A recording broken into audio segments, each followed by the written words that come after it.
हमारा मकसद न सिर्फ आपको मुख्तलिफ तारीखी वाक़यात और उलूम से वाकिफ़ करना है, बल्कि दीनी इस्लाम की सच्चाई दूसरे मज़ाहिब के उन लोगों तक पहुँचाना है जिनसे इसको हमेशा छुपाया गया है। हिंदुस्तान में रहने वाले हमारे दोस्त सिर्फ 2, 3 या 4 नहीं, बल्कि करोड़ों देवी देवताओं यानी खुदाओं पर ईमान रखते हैं। कोई विष्णु को कायनात का खालिक करार देता है तो कोई ब्रह्मा को, जबकि कोई शिव को निज़ामी कायनात चलाने का जिम्मेदार समझता है।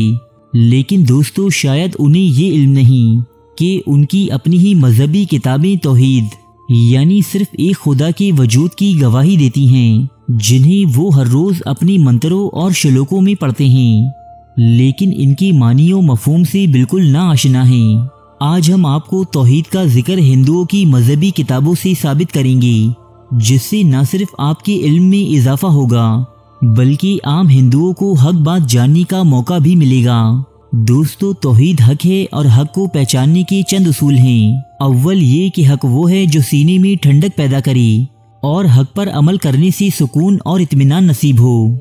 फरमानी इलाही है कि जान लो अल्लाह के जिक्र से दिलों को सुकून और इत्मीनान नसीब होता है, और जो लोग कुफ्र शिर्क में मुब्तला हैं और अल्लाह की याद से गाफिल हैं, उन्हें कभी सुकून नसीब नहीं होता और वो हमेशा बेचैन रहते हैं। आज हम आपको कलमाए तैयबा और सूरह फातिहा से मुमासलत रखने वाले हिंदू मत के चंद मंत्रों के बारे में बताएंगे। हकीकी हिंदू धर्म में एक खुदा का तसव्वुर बिल्कुल उसी अंदाज में मौजूद है जिस तरह दीनी इस्लाम में पेश किया गया है। कोई भी मुसलमान अकीदाए तौहीद और रिसालत के लिए कलमाए तैयबा बयान करता है, ऐसी ही गवाही किसी हिंदू दोस्त से मालूम करने के लिए इससे ब्रह्मा सूत्रा के बारे में पूछा जाता है, जो कि ऋग्वेद की जिल्द 8 के श्लोक 1 में मौजूद है। एगम्मा ब्रह्मा द्वैता नास्ते नहतेना नास्ते कंचना। दोस्तों, मैंने उर्दू ज़बान में तालीम हासिल की है। हो सकता है कि मैं इस श्लोक की संस्कृत अदायगी ढंग से नहीं कर पाया हूँ, इसके लिए मेरी माजरत कबूल की जाए। इस श्लोक का तर्जुमा कुछ यूँ है: एक ही ईश्वर है जिसकी इबादत और परस्तिश की जाए, जो एक माबूद है, मालिक है। इसके सिवा कोई पूजा या इबादत के लायक नहीं है, नहीं और कभी नहीं। ऋग्वेद जिल्द 8 श्लोक 1। दोस्तों, अब हम आपको हिंदुओं के एक मशहूर मंत्र यानी गायत्री मंत्र और इसके मफहूम से आगाही फराहम करेंगे। गायत्री मंत्र संस्कृत के कदीम तरीन और ताकतवर तरीन मंत्रों में से एक है। हिंदू मत के मानने वालों का ये अकीदा है कि गायत्री मंत्र के पढ़ने और इसे अपने दिल में कायम करने से दिल को सुकून और जिंदगी में खुशियां नसीब होती हैं।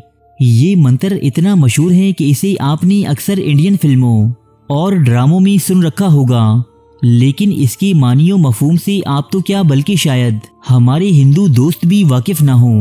दोस्तों, इंतहाई हैरानकुन तौर पर ये गायत्री मंत्र कुरान पाक में मौजूद सूरह फातिहा से बेइंतहा मुमासलत रखता है।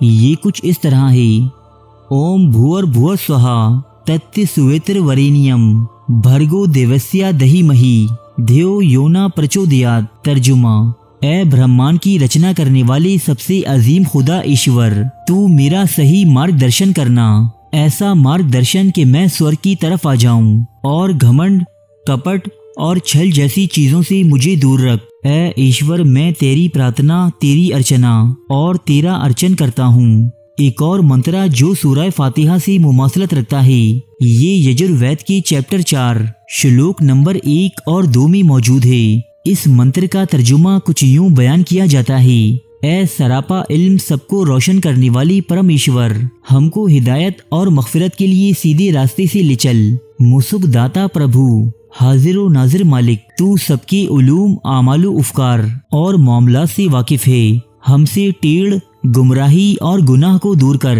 हम तुझे ही बंदगी और हम्द पेश करते हैं। दोस्तों, अब हम भगवत गीता की अध्याय 3 से 10 को पेश करते हैं, जिसके बाद हमारे हिंदू दोस्तों पर तौहीद की हक्कानियत वाज़ी हो जाएगी।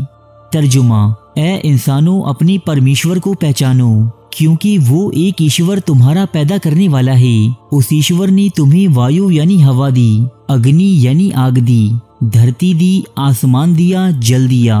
तुम अपने ईश्वर को पहचानो जिसने तुम्हें इतने इनामात दिए। ए इंसानों, अगर तुम मुझे नहीं पहचानोगे तो बहुत बड़ी गुमराही में मुब्तला रहोगे।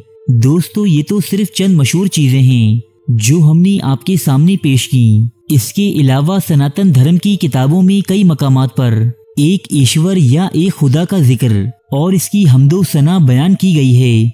बेशक दीन सिर्फ एक है जिसकी तालीमात हजरत आदम अलैहिस्सलाम और इनके बाद आने वाले अनबियाए कराम और फिर नबी आखिरुज़्ज़मा हजरत मोहम्मद सल्लल्लाहु अलैहि वसल्लम ने पेश की, जो सिर्फ और सिर्फ तौहीद पर मबनी हैं।